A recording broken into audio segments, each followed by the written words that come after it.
स्वागत है आप सबका हमारी 20% सीरीज में। आज का इवनिंग का आवर नंबर 19, जिसमें हम पढ़ने वाले हैं कोऑर्डिनेशन कंपाउंड, जिसका है आज लेक्चर नंबर 3, जिसमें आज हम देखने वाले एक बहुत ही इंपॉर्टेंट सा टॉपिक जिसका नाम है नॉमेनक्लेचर।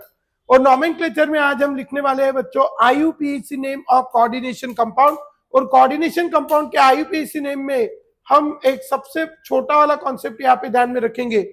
आप सभी जानते हो बच्चों कि किसी भी कंपाउंड का नाम लिखते समय हम हमेशा, जैसे ये कंपाउंड मैंने यहाँ पे लिखा है तो इसका नाम है सोडियम और इसका नाम है क्लोराइड, तो पूरे कंपाउंड का नाम हो गया सोडियम क्लोराइड।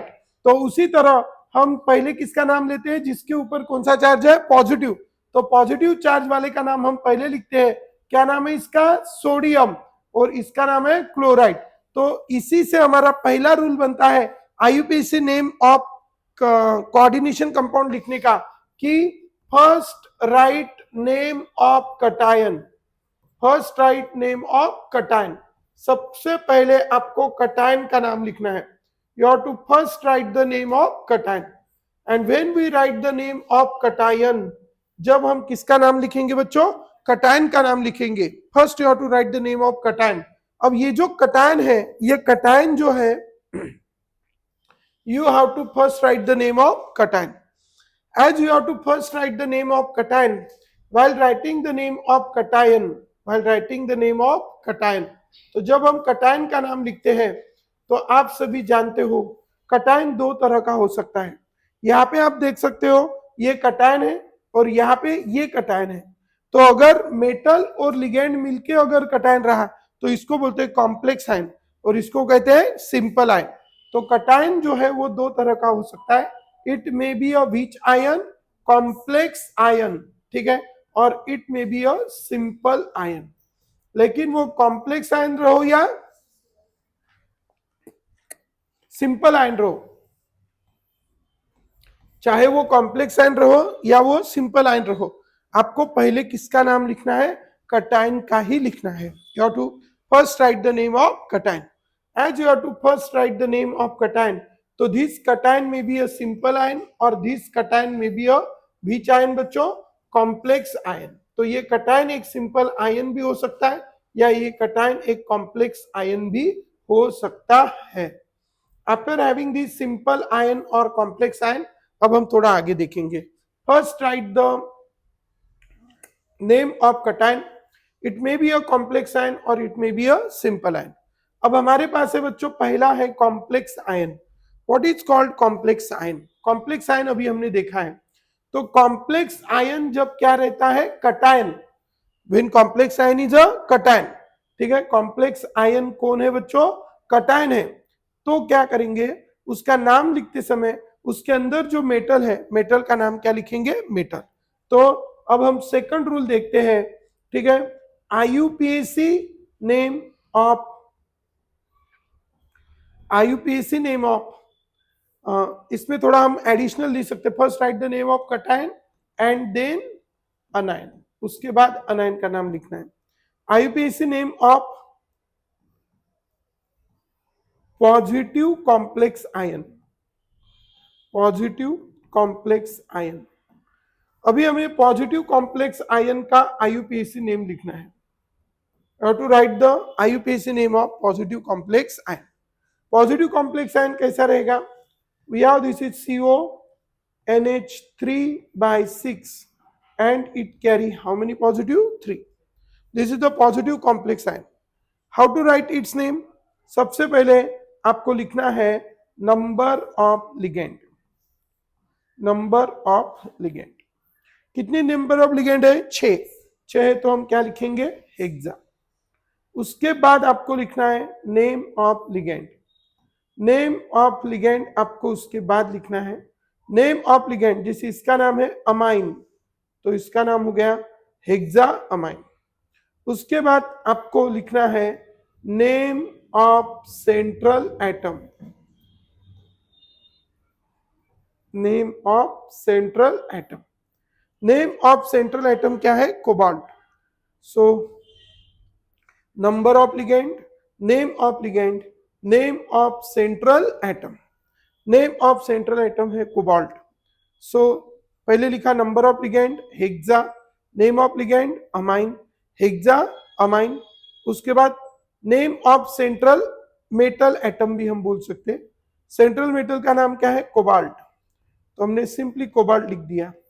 उसके बाद आपको लिखनी है oxidation state, oxidation state of central atom, oxidation state of central atom. क्या है सेंट्रल एटम की ऑक्सीडेशन स्टेट? कोबाल्ट की x, अमोनिया की 0 इक्वल टू +3, तो इसकी ऑक्सीडेशन स्टेट क्या होगी? +3, और इसीलिए इसको लिखना है 3 और एंड में लगा देंगे ion. So in this way you have to write the name of positively charged complex ion। अब उसी तरह आपको निगेटिवली चार्ज कॉम्प्लेक्स आयन का भी नाम लिखना है सेम, सिर्फ जहां पे हमने oxidation name of central metal atom जो है, तो यहाँ पे name of central metal atom का नाम हमने क्या लिखा? सिंपली मेटल ही लिखा। कोबाल्ट है तो कोबाल्ट ही लिखा। अब जब हम complex ion carry negative charge, तो यहाँ पे मेटल की जगह हम लिखेंगे मेटालेट, और इसीलिए हमारा यहाँ पे नाम होगा, थर्ड वाला जो रूल है, that IUPAC name of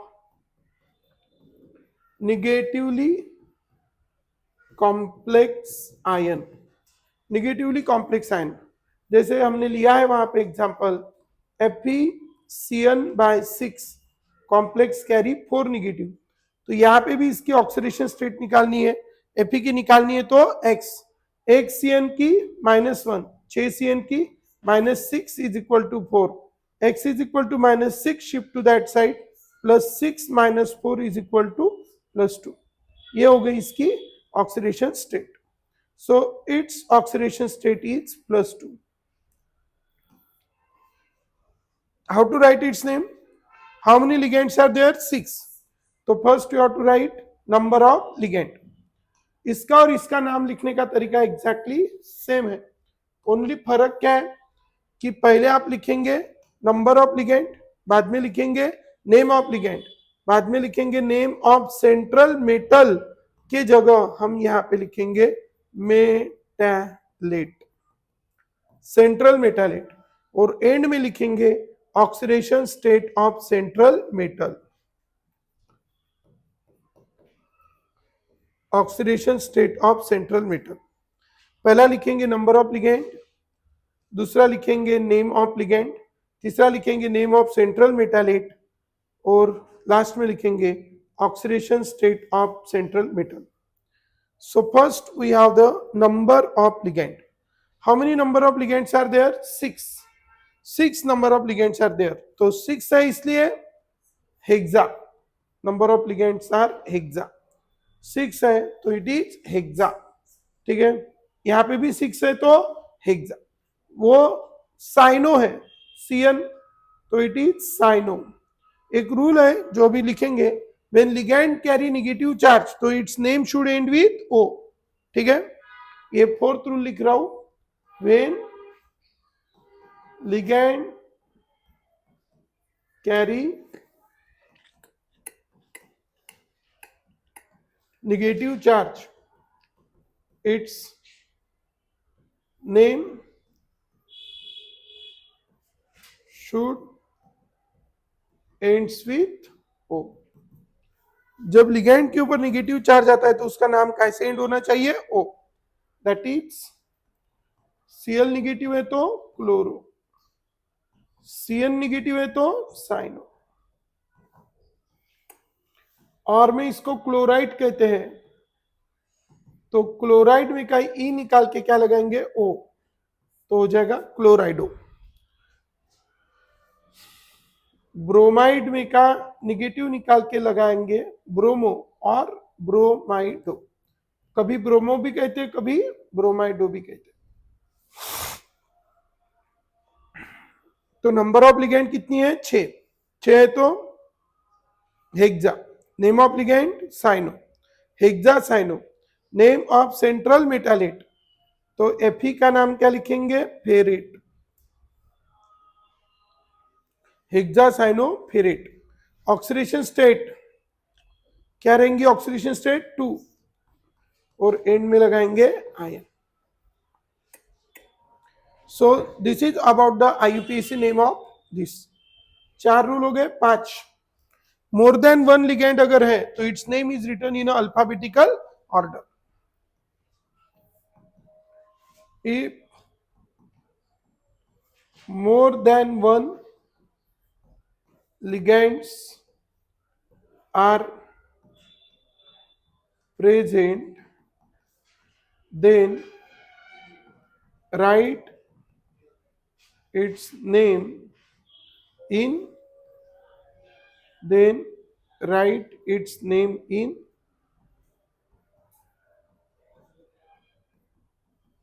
alphabetical order. Then write its name in a alphabetical order. If more than one ligands are present, then write its name in a alphabetical order. उसका नाम कौन से order में लिखो? Alphabetical order. If more than one ligands are present, then write its name in a alphabetical order. Example, bromo है, cyano है, chloro है. नहीं, ब्रोमो है, साइनो है, नाइट्रो है. बोलो. सबसे पहले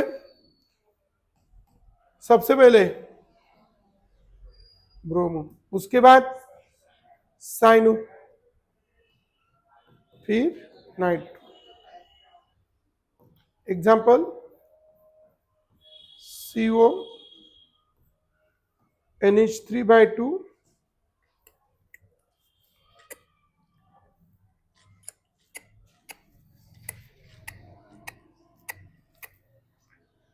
NH3/3,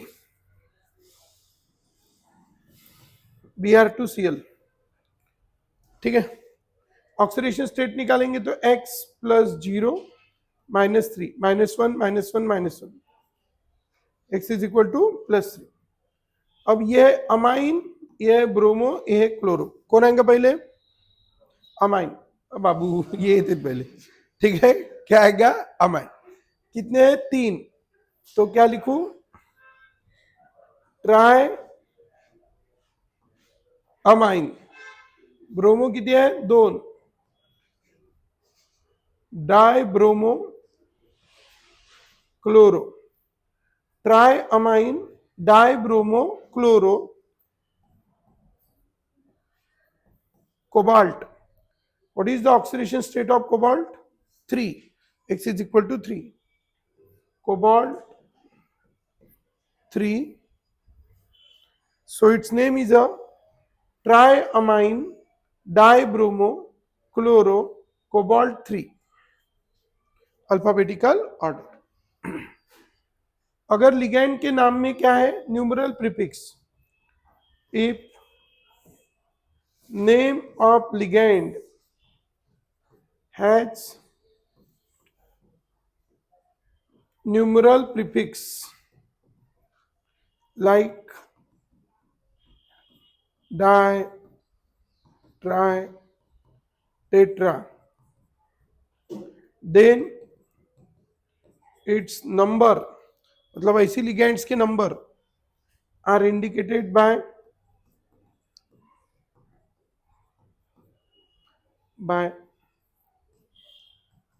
20, 30, टेट्रा किस रिस्पेक्टिवली.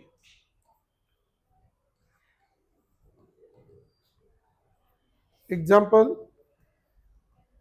ईएन के नाम में क्या है?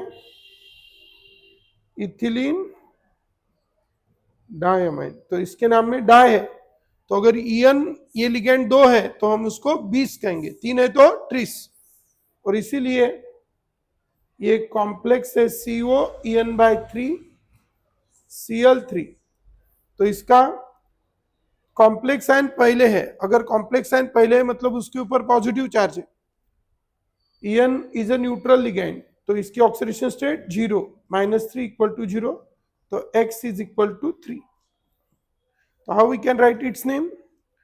3 है तो 30. ईएन है तो ethylene diamine, tris ethylene diamine, cobalt है तो कोबाल्ट 3 और एंड में रहेगा क्लोराइड। तो how we can write its name? देखो पहले नंबर ऑफ लिगेंड कितनी है 3, लेकिन इसके लिगेंड के नाम में कौन है डाई, इसलिए इसको ट्राई नहीं बोलेंगे, क्या बोलेंगे tris, tris ethylene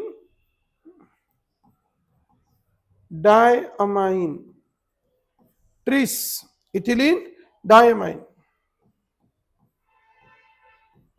cobalt 3, tris ethylene diamine, cobalt 3 chloride, tris ethylene diamine, cobalt 3 chloride. This is our 6th rule. And 7, if bridging ligand present, then use prefix mu. अगर ब्रिजिंग लिगैंड है तो कौन सा prefix use करो mu. If the bridging ligand is there then use the prefix mu. कौन सा prefix use करो mu. So this is about the if the bridging ligand is present then use the prefix mu. If name of the ligand has the numeral prefix like di, tri, tetra, then its number are indicated by bis, tris, tetra, kis respectively. En is the ethylene diamine. CO En by 3 Cl3, X is equal to plus 3. If bridging ligand present then use the prefix mu. Tris ethylene diamine, cobalt 3 chloride. Getting? हो गया. चलो आगे. Next, after having this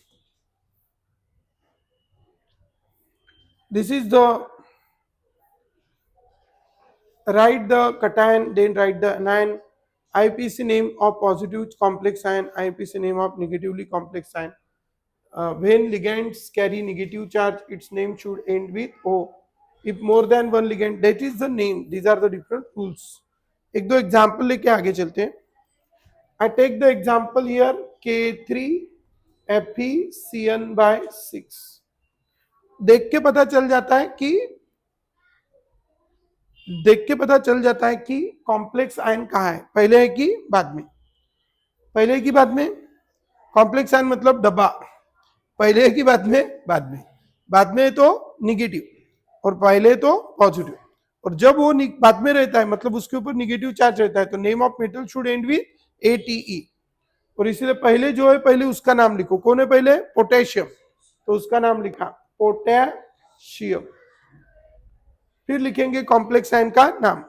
बोलो कितने हैं? 6. तो complex ion का नाम लिखते समय सबसे पहले नंबर ऑफ लिगेंड कितनी है? 6. तो हेक्सा. कौन है? साइनो. तो हो गया हेक्सा साइनो. और फेरस लिखेंगे कि फेरेट लिखेंगे? Ferrate, because complex ion carry negative charge. Oxidation state निकालेंगे इसकी +3, x - 6 is equal to 0, x is equal to +3. So ferrate and oxidation state is 3. सो पूरा नाम होगा potassium hexacyanoferrate 3. What is it? Potassium hexacyanoferrate 3. ठीक है. In this way we can write its IUPAC name. बहुत सारे एग्जांपल्स है, आप थोड़ी प्रैक्टिस कर लेना, जो नहीं आए पूछ लेना. ठीक है. चलो आगे. 4 to 5 एग्जांपल्स हो गए वैसे भी हमारे. और एक ले लेता हूं. COCl6, K3COCl6, पोटेशियम की +3, CO की X और -6. -6 +3 -3 उधर गया +3. क्या है तो पोटेशियम. 6 है तो हेक्साक्लोरो, पोटेशियम हेक्साक्लोरो. और ये क्या आएगा? कोबाल्ट की कोबाल्टेट और oxidation state 3. Potassium hexachloro cobaltate 3. Ag NH3/2Cl negative. Complex ion पहले है Ag की x plus 0 -1 equal to 0, x is equal to +1। पहले कॉम्प्लेक्स आयन है तो सिल्वर का नाम सिल्वर ही रहेगा। 2 अमोनिया लिगेंड है तो 2 है तो diamine silver 1, diamine silver 1 chloride, diamine silver 1 chloride. So this is the diamine silver 1 chloride. Next, K3COCl6 potassium hexachloro cobaltate 3. It is diamine silver 1 chloride. Next, this is diamine silver 1 chloride AgNH3/2Cl. After that, AgNH3/2Cl, this is the diamine cobalt 3 chloride. एक ले रहे थे PtCN/6 K2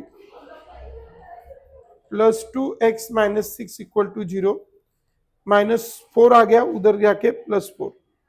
नाम पहले कौन है? Potassium, तो potassium 6 से है तो हेक्सासाइनो, और प्लेटिनम है कि प्लेटिनेट कॉम्प्लेक्स आयन बाद में तो कौन सा charge? Negative, so it is platinate, platinate 4।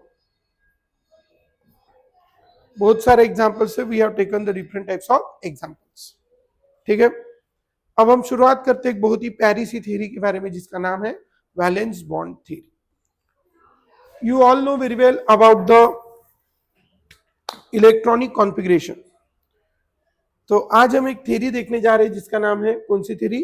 Valence bond theory, जिसको प्यार से हम कहते हैं VBT। Listen, what is this VBT? That VBT is a valence bond theory. Valence bond theory. So listen what we have related to this valence bond theory. Valence bond theory को ही हम कहते हैं VBT। तो आप सभी जानते हो बच्चों what we have related to this VBT, valence bond theory के रिलेटेड क्या है। छोटी सी बात है, हमने कोबाल्ट से शुरुआत की थी। वैलेंस बॉन्ड थ्योरी ने क्या कहा? कुछ नहीं कहा, हाइब्रिडाइजेशन वगैरह पूरा एक्सप्लेन किया। ठीक है, जैसे कोबाल्ट से शुरुआत करते हैं। ये कोबाल्ट है जिसका एटॉमिक नंबर कितना है? 27। ठीक है, 27 है, और इसका इलेक्ट्रॉनिक कॉन्फ़िगरेशन है आर्गॉन 18 3d7 4s2। अब इसको स्टेबल होने के लिए पहले ये कितने इलेक्ट्रॉन देता है? 3। क्यों देता, क्या देता, वी हैव सीन। तो 3 इलेक्ट्रॉन दिए तो वो हो जाता है CO ट्राई पॉजिटिव। यहां से जाते हैं 2 इलेक्ट्रॉन, यहां से जाता है 1 इलेक्ट्रॉन। इसका इलेक्ट्रॉनिक कॉन्फ़िगरेशन हो जाता है आर्गॉन 18, यहां से 2 गए, यहां से 1 गए, तो 3d6 4s0 and 4p0। 3d में कितने इलेक्ट्रॉन है? 6। 3d में 6 इलेक्ट्रॉन है। और कल हमने लिगेंड्स देखी, तो जो लिगेंड्स है जब आती है तो यहाँ पे 2 तरह की लिगेंड होती है। एक लिगेंड होती है strong field ligand. Strong field ligand valence bond theory ने उतने अच्छे से एक्सप्लेन नहीं करी, तब भी सीधी बात ध्यान में रखना, अगर लिगेंड स्ट्रॉन्ग फील्ड है तो वो क्या करवाती है? पेयरिंग। ये जो d ऑर्बिटल के इलेक्ट्रॉन है इसकी क्या करवाती है? पेयरिंग। अगर लिगेंड कैसी है? स्ट्रॉन्ग फील्ड, तो क्या करवाती है? पेयरिंग। लेकिन अगर लिगेंड कैसी है? Weak field, weak field ligand, अगर लिगेंड वीक फील्ड है तो वो उसकी पेयरिंग नहीं करवाती। If the ligand is strong field, it makes the pairing. If ligand is weak field, it does not make the pairing. तो एक पेयरिंग करवाएगा और एक नो पेयरिंग। ठीक है, एक पेयरिंग करवाएगा और दूसरा पेयरिंग नहीं करवाएगा। तो जो पेयरिंग करवाएगा तो हम उसको कौन सी लिगेंड कहेंगे? Strong field ligand. और पेयरिंग नहीं करवाएगा तो वीक फील्ड लिगेंड। बराबर। अब 2-3 लिगेंड आपको हमेशा के लिए ध्यान में रखना है। एक है NH3 ammonia, CO and CN negative. ये 3 लिगेंड ध्यान में रखना है कि these are strong field ligand. मतलब क्या करवाएंगी? पेयरिंग। उसके बाद वाटर एंड हेलोजन। हेलो में कौन है? Fluoro, chloro, bromo, iodo. ये चारों लिगेंड जो है वो कैसी लिगेंड है? Weak field ligand. Fluoro, chloro, bromo and iodo and water. बहुत सारी है लेकिन ये कुछ ध्यान में रखना है। अब यहां पे मैं अगर समझो जब वो अकेला था तो वो ऐसा था, ठीक है, ये 3D6 में ऐसे लिखूंगा। अब ये सब ऐसा था। अब जब कौन सी लिगेंड आती है? अमोनिया। अमोनिया लिगेंड कैसी लिगेंड है? हम कौन से कॉम्प्लेक्स के बारे में डिस्कस कर रहे हैं? CONH3/6 tri positive. तो ये लिगेंड कैसी है? Ammonia ligand is strong field. Strong field. Strong field होने की वजह से कैसी है ammonia ligand? Strong field. And as this ammonia ligand is strong field, it makes pairing. Ammonia ligand is strong field, therefore it makes pairing. वो क्या करवाएगी बच्चों? पेयरिंग। वो पेयरिंग करवाएगी तो ये 3D में क्या हो जाती है? पेयरिंग। पेयरिंग हो गई तो फिर अब उसके बाद देखो पेयरिंग हो गई तो 1 2 3 3 ऑर्बिटल में पेयरिंग होंगी। बाकी की सारी ऑर्बिटल्स कैसे रहेंगी? वैकेंट। और कल हमने देखा था कि 27 थे, कितने दे दिए? 3। तो बचे कितने? 24। अब इसमें कितने ऐड करने पड़ेंगे? 12। तब जाके कितने हो जाएंगे? 36। 4 + 2 6, 2 + 1 3।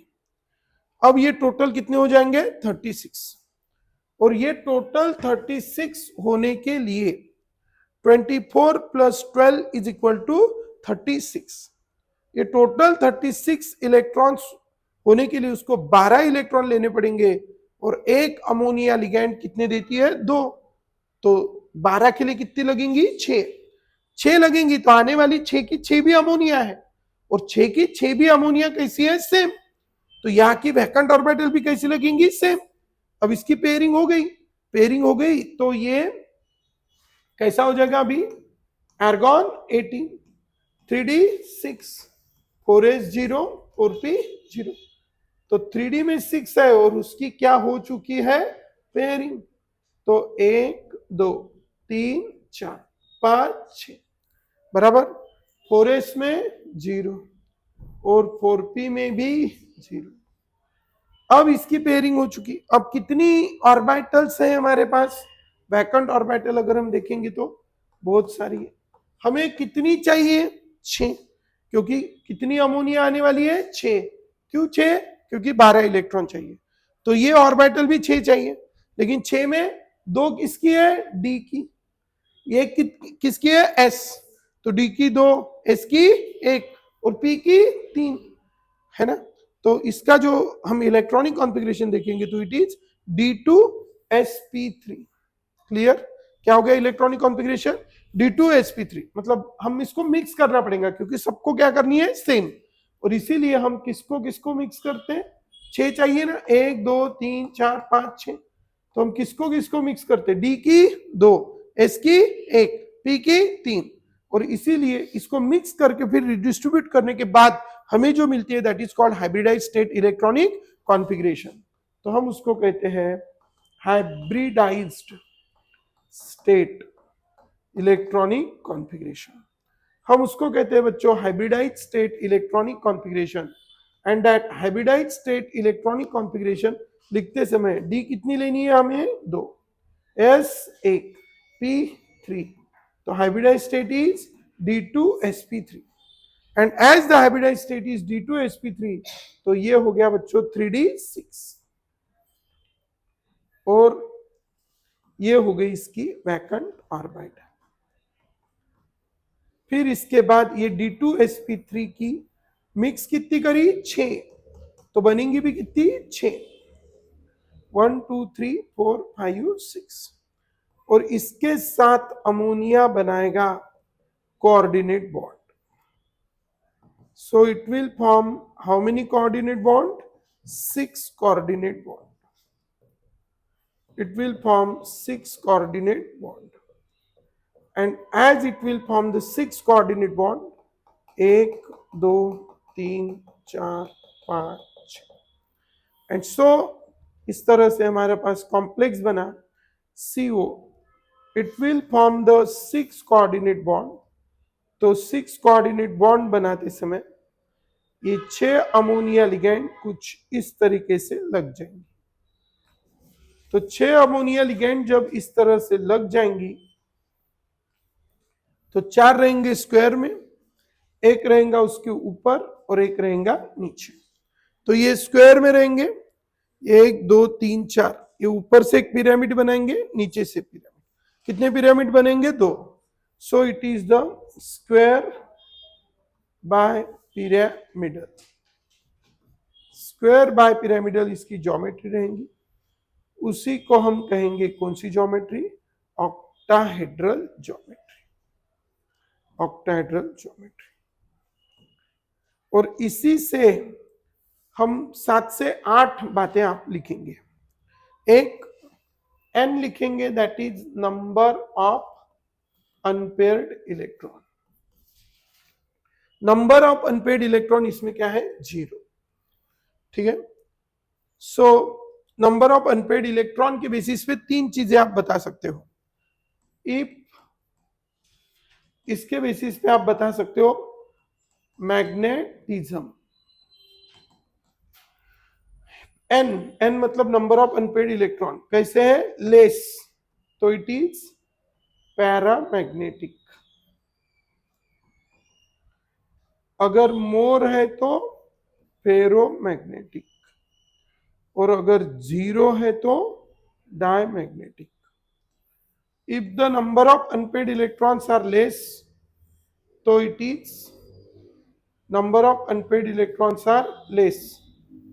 ठीक है. तो इट इज पैरामैग्नेटिक. मोर तो इट इज फेरोमैग्नेटिक, एंड 0 तो it is diamagnetic. Magnetic moment इसमें ये हो गया. Less, number of unpaired electron less है, मोर है और 0 है.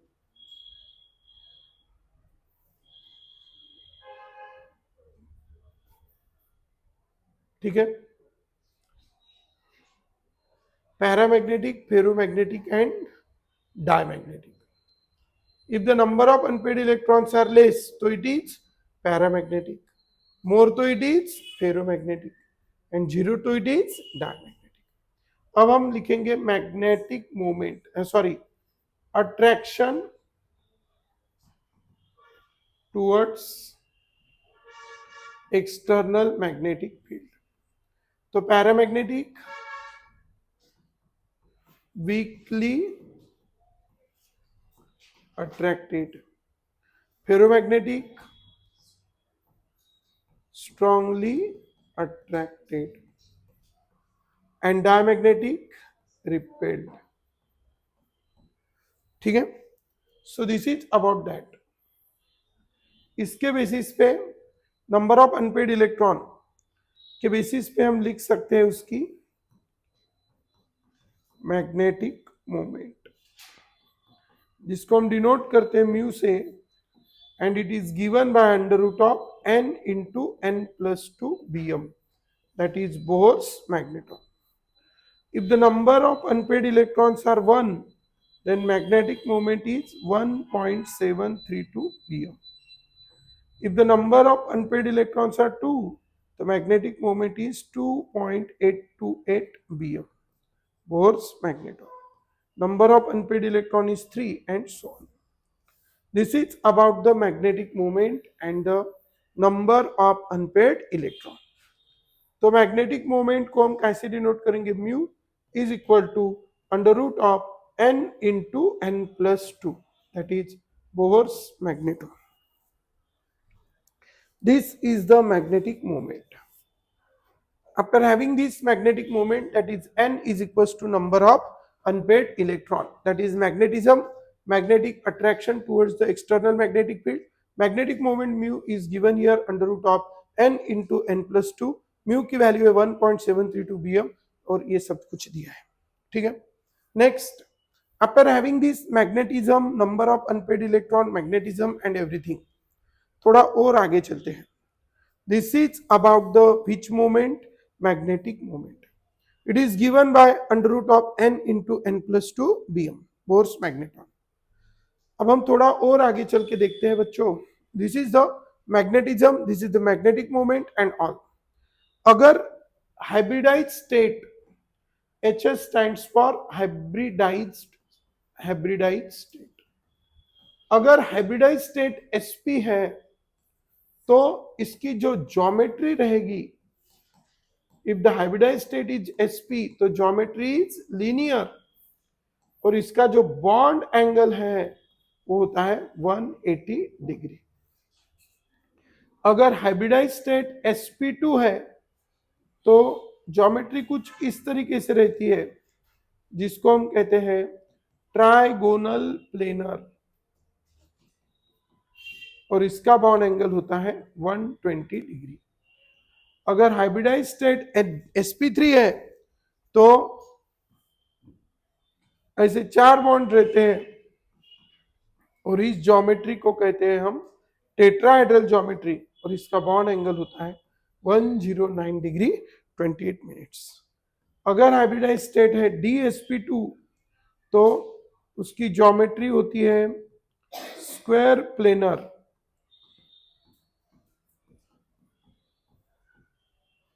और इसका बॉन्ड एंगल है 90 डिग्री। अगर हाइब्रिडाइज्ड स्टेट है sp3d तो 3 बॉन्ड एक प्लेन में रहते हैं, one is above the plane and another is below the plane. तो ये प्लेन वाले से बनता है ट्राइगोनल और इन दो से बनता है पिरामिड। तो this geometry is called trigonal bipyramidal, trigonal bipyramidal. और ये जो बॉन्ड एंगल होता है, this bond angle is of 120। 3 bond angles जो होते हैं, 3 बॉन्ड एंगल्स 120 के होते हैं और 2 बॉन्ड एंगल्स होते हैं 90 के। sp3d। After having this, next sp3d2। sp3d2 ये जो ज्योमेट्री है इसमें या तो sp3d2 रहो या d2sp3 रहो, दोनों केस में, ठीक है। इसकी जो ज्योमेट्री रहती है, जो अभी हमने देखी है, कौन सी ज्योमेट्री रहती है, ऑक्टाहेड्रल ज्योमेट्री, और उसके सारे बॉन्ड एंगल्स कितने के रहते हैं, 90। अगर d पहले है, if d is first, then अगर d पहले है तो if d is first then called as inner d orbital complex, and if d is later तो called as outer d orbital complex। Inner D orbital complex कब कहेंगे, dsp2 and dsp3 and d2sp3। इस cases में क्या कहेंगे, inner D orbital complex, और D बाद में है तो it is called outer D orbital complex, sp3d sp3d2। sp3d and sp3d2 are the outer orbital complex, and dsp2 dsp3 d2sp3 these are the inner d orbital complex. So we can have the 2 types of complex, one is the inner d orbital complex and outer d orbital complex. 2 types of complexes we have, inner d orbital complex and outer d orbital complex. So in this way we have seen the 7 to 8 points related to the coordination compound or VBT. First, number of unpaired electron. Second, first we can say hybridized state. Hybridize state के बाद geometry, उसके बाद bond angle, फिर number of unpaired electron, फिर magnetism, फिर magnetism मतलब paradigm, magnetic moment, तीन और तीन 6, फिर कलर और type of complex, inner orbital और outer orbital. When I take one example here, जैसे ये वाला कॉम्प्लेक्स लिया हमने CONH3/6 ट्राई पॉजिटिव. इस कॉम्प्लेक्स में हाइब्रिडाइज स्टेट अगर हमने देखी होगी तो इट इज डी अंदर है ना. We have seen this complex here. D कहाँ है? अंदर. क्यों अंदर है? We have seen. तो its hybridize state is what? D2sp3. Geometry उसकी है ऑक्टाहेड्रल. बॉन्ड एंगल है, all bond angles are of 90. Number of unpaired electron है 0. जब 0 अनपेड इलेक्ट्रॉन रहते हैं तो वो रहता है डायमैग्नेटिक. मैग्नेटिक मूवमेंट भी 0. कलर में कोई कलर नहीं रहेगा तो इट इज कलरलेस. और टाइप है inner D orbital complex. Inner D orbital complex. उसी की जगह अगर मैं कॉम्प्लेक्स ले लूं COF6 ट्राई नेगेटिव, मैं शॉर्ट में निकाल के देता हूं. इसकी oxidation state x -6 is equal to -3. -6 shift to that side, +6 -3 is equal to +3. What is its electronic configuration? Argon 18, 3d7, 4s2. कितने इलेक्ट्रॉन देने हैं? 3. यहां से दिए 2, यहां से दिया 1, 3d6. देख सकते हो फ्लूरो. अभी मैंने स्ट्रॉन्ग फील्ड और वीक फील्ड लिगैंड देख के दिए. तो fluoro is a weak field ligand, तो नो पेयरिंग. पेयरिंग नहीं होगी. पेयरिंग नहीं होगी तो ये 3d6 में जैसे के वैसे. 4s के बाद 4p होती है और 4p के बाद कौन होती है? 4d. और इसीलिए ये आर्गॉन 18 3d6 में जो है वो वैसे का वैसे ही रहेगा. 1 2 3 4 5 और ये हो गया 6. 1 2 3 4 5, ये छठवां इलेक्ट्रॉन. अब इसमें 4s है, 4p है, 4d है. 4s vacant, 4p 3 unpaid, 4d 1 2 3 4 5. 4s 4p and 4d. अब इसको हम क्या 6 आने वाली है तो इनको मिक्स करेंगे. 1 2 3 4 5 6. तो हाइब्रिडाइज स्टेट हो जाएंगी sp3d2. and as the hybridized state is sp3d2, as the hybridized state is sp3d2, तो क्या होगा? हाइब्रिडाइज स्टेट इसकी हो जाएंगी sp3d2. ज्योमेट्री इसकी क्या रहेंगी? ऑक्टाहेड्रल. सारे बॉन्ड एंगल 90. अनपेड इलेक्ट्रॉन कितने इसमें? 4, क्योंकि लिगैंड वीक फील्ड थी फ्लूरो, सो नो पेयरिंग. तो 4 अनपेड है. 4 अनपेड है तो इट इज फेरोमैग्नेटिक और डायमैग्नेटिक, पैरामैग्नेटिक भी बोल सकते हैं. क्योंकि जो टॉपर है वो पास तो ही है ना. तो पास होने के लिए कम से कम एक तो भी अनपेड चाहिए. टॉपर आने के लिए ज्यादा अनपेड चाहिए. ठीक है. सो फेरो और पैरा. उसके बाद नंबर म्यू क्या है? Magnetic moment. Value of magnetic moment is 4 unpaired है तो 4 point something. As 4 unpaired are there तो 4 पॉइंट समथिंग. और ये कलरलेस है. ये कैसा रहेगा? कलर्ड रहेगा, क्योंकि उसमें क्या है? कलर्ड रहेगा. और ये डी कहाँ की है? अंदर की है कि बाहर की है? डी कहाँ की है? अरे पहले आई तो अंदर की, बाद में आई तो बाहर की. कहाँ की है? बाहर की. बाहर की है इसलिए आउटर ऑर्बिटल कॉम्प्लेक्स. 4 कॉम्प्लेक्स हमेशा पूछते हैं, हो गया ये 4 कॉम्प्लेक्स हमेशा पूछते हैं। पहला है NiCN/4 डाइनेगेटिव, NiCN/4 डाइनेगेटिव। इसमें Na की ऑक्सीडेशन स्टेट निकालेंगे तो it is X -4 is equal to -2, -4 shift to that side, +4, +4 -2 +2। सो इसकी जो ऑक्सीडेशन स्टेट रहेंगी, निकेल की ऑक्सीडेशन स्टेट कितनी रहेंगी, +2। And as the oxidation state of nickel is +2, तो X इज इक्वल टू +2। अब इसकी ऑक्सीडेशन स्टेट आ गई बच्चों, कितनी आ गई, +2। अब निकेल का एटॉमिक नंबर कितना है, atomic number of nickel is 28 है ना। If you right it's electronic configuration, first argon 18, 3d 8, 4s2, but it have to donate 2 electron, so it is 4s0 and it is Ni dipositive.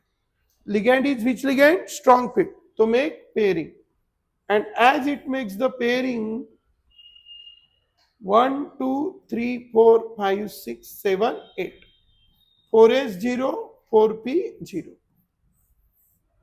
सो इसमें pairing हो गई। अब कितनी ligand आने वाली है, 4। तो 1 2 3 4, एक D, एक S और 2 P। तो इसकी हाइब्रिडाइज स्टेट रहेंगी DsP2। DsP2 जब रहती है तो geometry square planar. Unpaired electron कितने, 0। Unpaired electron is 0, so diamagnetic, sorry, unpaired electron is 0। इसके बॉन्ड एंगल्स रहेंगे 90 डिग्री, अनपेड इलेक्ट्रॉन रहेंगे 0, सो it is what, magnetic, diamagnetic. और इसकी जो मैग्नेटिक मोमेंट है, what is the value of magnetic moment, value of magnetic moment is 0, it is colourless and inner, D अंदर है ना, इनर ऑर्बिटल कॉम्प्लेक्स। अब इसकी जगह अगर मैंने NiCN/4 की जगह क्या ले लिया, NiCl4 डाइनेगेटिव, तो क्या होगा, अभी भी X -4 इज इक्वल टू -2, तो X इज इक्वल टू +2, +2 है तो 3d8 4s0, but Cl is a which ligand, weak field, तो पेयरिंग नहीं करेगा।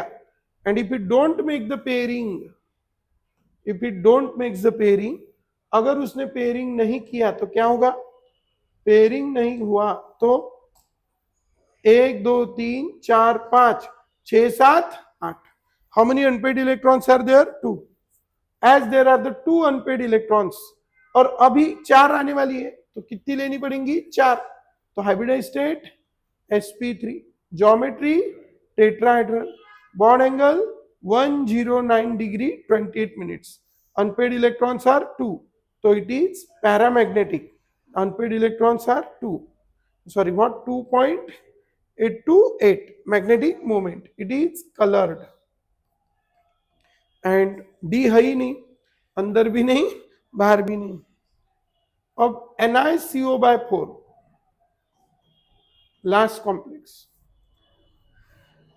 CO is a neutral ligand, तो इसके ऊपर कोई चार्ज नहीं, तो चार्ज ही क्या हो गया, 0, तो 3d8 4s2, ये 2 इलेक्ट्रॉन अंदर चले जाएंगे, 2 अंदर चले गए तो 4s क्या हो जाता है, 0, और ये 8 और 2 कितने हो जाते हैं, 10, तो ये हो गए 8, ये 9 और ये 10, तो इसमें 10 हो गए, 3d10, इसमें कोई अनपेड इलेक्ट्रॉन नहीं है, तो बाहर एक है S और 3 है P, तो hybridize state sp3, geometry tetra, sp3 आएंगी तो, लेकिन unpaired, bond angle 109 degree 28 minutes, how many unpaired electrons are there, 0। Paramagnetic की डायमैग्नेटिक, हाँ diamagnetic, magnetic moment 0, colourless, और डी है ही नहीं। This is about the very good theory, its name is a valence bond theory, but valence bond theory के कुछ limitations है। अब मैंने पूरा एक्सप्लेन कर दिया इसमें, लेकिन उसके क्या है कुछ लिमिटेशंस। अब इसने प्रॉपरली एक्सप्लेन नहीं किया कि why the ligand is strong field और weak field, why ligand is strong field और वीक फील्ड। उसके बाद जब पेयरिंग होती है तो उसके अनपेड इलेक्ट्रॉन कम हो जाते हैं, और अनपेड इलेक्ट्रॉन कम हो गए तो उसकी स्पिन भी क्या हो जाती है, कम, तो वो लो स्पिन होता है। तो इसने हाई स्पिन और लो स्पिन एक्सप्लेन नहीं किया। नॉट एक्सप्लेन, इधर आ जाएगा, not explain, not explain why ligand is strong field और वीक फील्ड, पहली चीज, why ligand is strong field और वीक फील्ड। दूसरा, नॉट एक्सप्लेन, नॉट एक्सप्लेन तो आ गया, हर एक को लगाना, not explain why ligand is strong field और weak field, not explain high spin and low spin complex, high and low spin complex, high and low spin complex.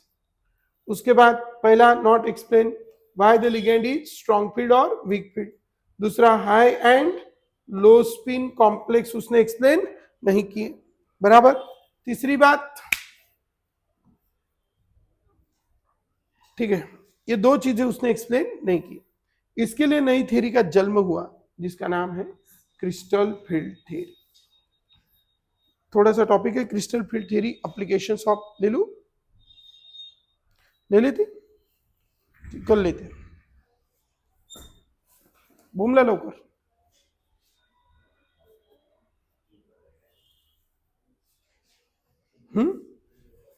Continue, चलो chapter खत्म हो जाता है आज। तो अभी 5-10 मिनट का टॉपिक है हमारा क्रिस्टल फील्ड थ्योरी, बहुत ही प्यारा सा टॉपिक है। अभी इसी के लिए जरूरत गिरी नेक्स्ट थ्योरी की जिसका नाम है crystal field theory. Crystal field theory ने क्या कहा? क्रिस्टल फील्ड थ्योरी ने कहा interaction between metal and ligand is purely electrostatic. Metal और लिगेंड के बीच की जो इंटरेक्शन है वो प्योरली कैसी है? Electrostatic. It's purely electrostatic in nature. Interaction between metal and ligand is purely electrostatic in nature। दूसरा, पहली तो बात कि वो प्योरली इलेक्ट्रोस्टैटिक इन नेचर है। दूसरी बात, उसने कहा कि इन आइसोलेटेड, मतलब अकेले, isolated metal ion, all d orbitals have same energy, all d orbitals have same energy। Isolated metal atom में सारे डी ऑर्बिटल की एनर्जी कैसी रहेंगी? Same. But in octahedral complex में क्या होता है? ligand approach along axis, therefore, ठीक है, सेम एनर्जी। इसमें थोड़ा एडिशनल ऐसा है कि जब वो अकेला होता है तो सबकी एनर्जी सेम होती है, और जब उसके तरफ लिगैंड अप्रोच करती है, and when ligands are far away, तो energy of all the 5d orbitals increases equally, and that all go in which state? Excited state. It just like कि आप प्लेटफॉर्म पे खड़े हो, ट्रेन बहुत दूर है, तो किसी को पता नहीं चलता वो किसकी है, 1 वाले भी खड़े हो जाते हैं और 2 वाले भी खड़े हो जाते हैं, ठीक है। सो सबकी एनर्जी बढ़ जाती। Same is the condition here, और इसीलिए same energy and in excited state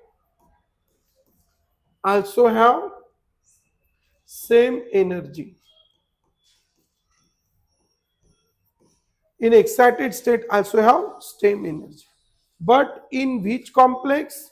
Octahedral complex. Ligand approach along the axis. In octahedral complex, ligand approach along the axis.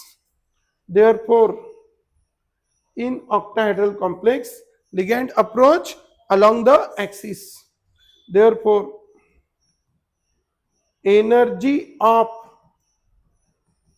Axial D orbital, कौन है axial D orbital? EG increase by, कितने इलेक्ट्रॉन रहते हैं उसमें? 4, increase by 0.6 delta O and that of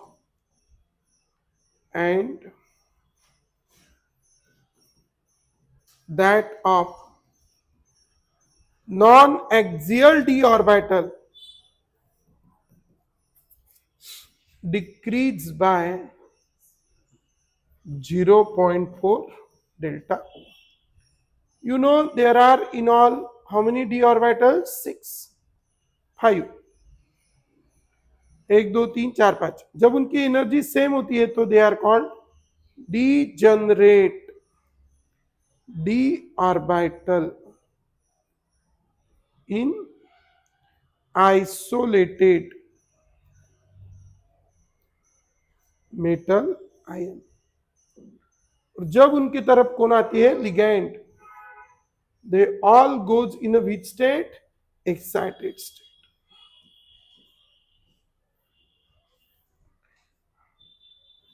तो ये हो गई excited state, degenerate d orbit, and they split up into 2 sets. तो एक्सेल होती है तो एक्सेल वालों की एनर्जी बढ़ती है, कौन है एक्सेल? ईजी। और नॉन एक्सेल वालों की एनर्जी कम होती है, कौन है नॉन एक्सेल? T2G। और इनके बीच का जो एनर्जी गैप है that is denoted by delta ओ।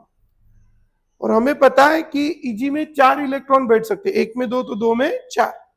उसको दोनों का जो ये है वो बैलेंस करना होता है, इसलिए क्रॉस मल्टीप्लीकेशन करते हैं। इसमें 4 में बैठते तो इसको 6 से, और इसको 6 बैठते तो इसको 4 से। और इसीलिए इसमें जाने वाले की जो एनर्जी है ये डेल्टा ओ को आर्बिटरीली कंसिडर्ड एज अ 10 DQ, मतलब उसको 10 इक्वल पार्ट में डिवाइड किया। तो ये कितने है इसमें? 4। तो इसकी बढ़ती है कितने DQ से? 6। और इसकी कम होती है कितने DQ से? 4। और 6 DQ, ये 1 इज इक्वल टू 10, तो 6 इज इक्वल टू कितना? 0.6। तो it is increase by 0.6 delta O and it is decrease by 0.4 delta O, and 0.6 is written as 3/5 delta O. 0.6 is represented by 3/5 delta O. ठीक है, 3/5 delta O, and this is written as 2/5 delta O minus 520, 2/5 delta O. So in this way we have 0.6 delta O, that is 3/5 delta O, and this is minus 2/5 delta O, that is how much DQ? 4 DQ. So this is the what? Degenerate d orbital in isolated metal ion, and this is excited state degenerate d orbital. This is EG and this is sorry T2G, and this is ये जो delta वो है इसको कहते हैं crystal field splitting, crystal field splitting in octahedral, crystal field splitting energy in octahedral complex. Crystal field splitting energy in which complex? Octahedral complex.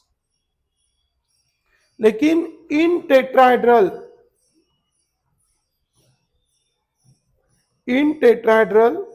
Ligand approach,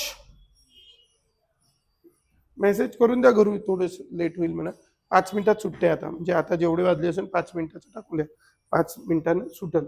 in tetrahedral complex ligand approach in between axis, therefore energy of T2G increase and EG decrease. बाकी का वैसे ही रहेगा, सबकी energy isolated metal ion में same, फिर excited state में भी सबकी एनर्जी सेम, आइसोलेटेड में सेम, एक्साइटेड में भी same, and then they split up into how many set? 2 set. ऊपर है एक, नीचे है। अब ऊपर जाएगा T2G और नीचे आएगा EG। T2G में 6 इलेक्ट्रॉन बैठते, इसीलिए उसको 4 DQ से बढ़ेगी। 4 DQ मतलब 0.4 डेल्टा टी। यहाँ पे एनर्जी गैप को कैसे डिनोट करेंगे? डेल्टा टी, क्योंकि ये टेट्राहेड्रल में है, और इसीलिए इसको +2/5 डेल्टा टी, ये वाला। और इसकी 2 बैठते, इसमें 4 बैठते, इसलिए 6 -6 DQ minus 0.6 delta T minus 3/5 delta T. Tetrahedral की जो स्प्लिटिंग है वो 4/9 ऑफ डेल्टा ओ। टेट्राहेड्रल में स्प्लिटिंग कम होती है क्योंकि नंबर ऑफ लिगेंड्स कम है। नंबर ऑफ लिगेंड्स कैसी है? कम, पहली रीजन। दूसरा, ligand in between the axis आ रही है, तो गाड़ी दो इसके बीच में से आ रही है तो टक्कर होने की पॉसिबिलिटी कम। सेम इसमें आ रही तो रिपल्शन ज्यादा, तो एनर्जी गैप भी ज्यादा। और ये जो डेल्टा वो या CF/SE हम जिसको बोलते हैं, ये डायरेक्टली प्रोपोर्शनल होती है किसको? फील्ड स्ट्रेंथ को। सेकेंडली, ये डायरेक्टली प्रोपोर्शनल होती है स्टेबिलिटी ऑफ कॉम्प्लेक्स को। स्टेबिलिटी ऑफ कॉम्प्लेक्स को भी ये कैसी होती है? डायरेक्टली। जनरली लिगेंड जब चिलेटिंग लिगेंड रहती है, चिलेटिंग मतलब जब रिंग पैक, जैसे इथिलीन डायमाइन होगी, ऑक्सैलेट हो, तो चिलेटिंग लिगेंड ज्यादा रही तो CF/SE की वैल्यू भी ज्यादा रहती, तो it is directly proportional to the number of chelating ligand.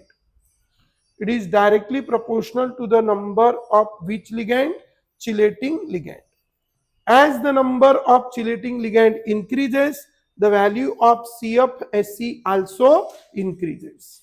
तो ध्यान रखेंगे, value of CF/SE, that is crystal field stabilization energy, is directly proportional to the which strength? Field strength. Is also directly proportional to the stability of complex, or directly proportional to the which ligand? Chelating ligand. This is the CF/SE, that is crystal field stabilization energy.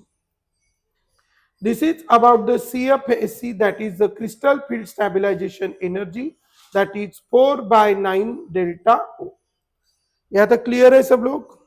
तो this is about the crystal field stabilization energy, that is the stability of complex, number of chelating ligand and all these things. ठीक है? तो this is about the your topic, that is the what? CFT। Last 1 minute का topic है application of coordination compound. एक इसमें 2 topic छूटे, isomerism भी रहा है ये, ठीक है? So application of coordination compound, so ध्यान में रखना है Fe और haemoglobin. Haemoglobin is coordination compound of iron. सीधे सीधे विटामिन B12 किसका? कोबाल्ट। और क्लोरोफिल चेक कर लेना एक बार, magnesium. Vitamin B12 cobalt. Cisplatin